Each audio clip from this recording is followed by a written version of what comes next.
عن أبي هريرة رضي الله تعالى عنه عن النبي صلى الله عليه وسلم قال إن لله تبارك وتعالى عمودا من نور بين يدي العرش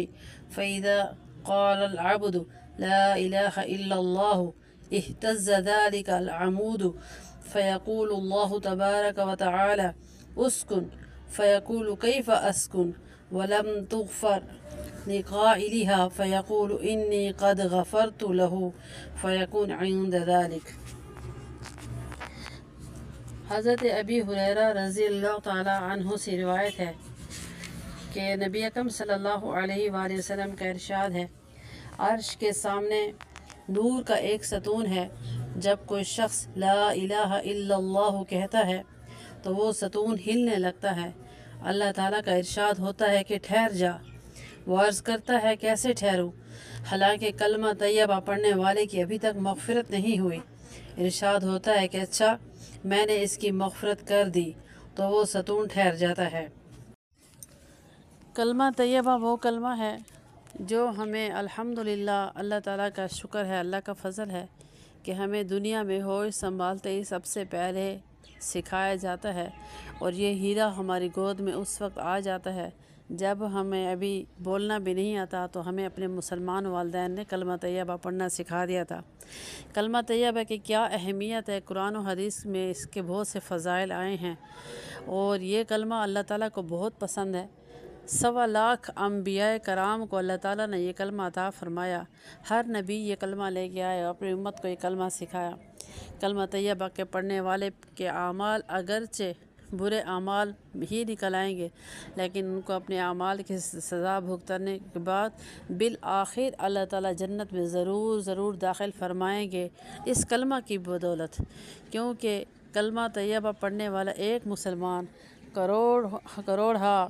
کافروں پہ بھاری ہوتا ہے۔ تو اس کے بہت سے فضائل ہیں۔ کلمہ طیبہ کو ایک دفعہ پڑھنے سے، جیسا کہ حدیث شریف کا مفہوم ہے کہ زمین و آسمان کے درمیانی خلا ثواب سے بھر جاتا ہے۔ آج جو ہم نے حدیث مبارک پڑھی ہے وہ اتنی پیاری حدیث ہے کہ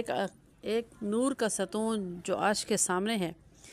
وہ اس بندے کی بخشش اللہ تعالیٰ سے کراتا ہے جو زمین پہ کلمہ طیبہ کا ورد کر رہا ہو۔ تو اب دیکھیں اللہ تعالیٰ اپنی اس مخلوق کو بھی ہماری بخشش میں مصروف کر دیتی ہے جو ہمارے وہم و گمان میں بھی نہیں ہوتا کہ ایک ستون جو عرش پہ ہے وہ ہمارے لیے اللہ تعالیٰ سے مغفرت کر رہا ہے، جیسا کہ حدیث شریف میں ابھی ہم نے سنا اور پڑھا کہ عرش کے سامنے ایک ستون ہے، جب کوئی شخص لا الہ الا اللہ کہتا ہے تو وہ ستون ہلنے لگتا ہے، اور اللہ تعالیٰ اس کو کہتے ہیں کہ ٹھہر جاؤ، تو وہ عرض کرتا ہے کیسے ٹھہروں، حالانکہ کلمہ طیبہ پڑھنے والے کی ابھی تک مغفرت نہیں ہوئی۔ یعنی کہ وہ چاہتا ہے کہ اللہ تعالیٰ اس کی مغفرت فرما دے اور میں اس بات کا گواہ رہ جاؤں، اور کل قیامت کے دن جب کسی بھی گناہ کی وجہ سے وہ جہنم میں جانے والا ہو تو یہ ستون اپنی گواہی پہ اس کو جنت میں داخل کرائے گا۔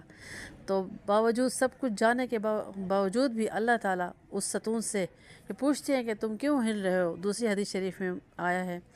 تو وہ کہتا ہے کہ یا اللہ اس بندے کی بخشش فرما دیجئے جو کلمہ طیبہ پڑھ رہا ہے۔ تو اللہ تعالیٰ فرماتے ہیں کہ اچھا میں نے اس کی مغفرت کر دی، تو یہ اعلان سنتے ہی وہ ستون ٹھہر جاتا ہے۔ یعنی اس کا مقصد ہی یہی تھا کہ میں اس بندے کی بخشش کراؤں۔ تو اس لیے ہمیں چاہیے کہ ہم اپنے وظائف میں کلمہ طیبہ کو ضرور رکھیں۔ صبح و شام کی تسبیحات میں کم از کم ایک تسبیح کلمہ طیبہ کی صبح اور ایک تسبیح کلمہ طیبہ کی شام کو ضرور پڑھنی چاہیے۔ بہت سی احادیث میں اس کو قبر کے چراغ بھی کہتے ہیں کہ جو جتنا زیادہ کلمہ طیبہ پڑھے گا اس کی قبر اتنی روشن ہوگی، اور اس لیے اس کلمہ سے ایمان بھی تازہ ہوتا رہتا ہے، اور نامہ اعمال میں جتنے بھی گناہ ہوتے ہیں وہ معاف ہوتے رہتے ہیں۔ تو باقاعدہ ایک وقت ہم مقرر کریں جس میں ہم بیٹھ کے کلمہ طیبہ کا ورد کریں، تاکہ کل قیامت کے دن یہی کلمہ طیبہ ہمارے نجات کا ذریعہ ہو سکے، اور ایسے ہی اللہ تعالیٰ کے سامنے نور کا جو ستون ہے وہ ہمارے لیے گواہ ہو کہ ایک بندہ کلمہ طیبہ پڑھتا تھا تو میں نے اللہ تعالیٰ سے اس کی بخشش کرائی اور میں گواہ ہوں۔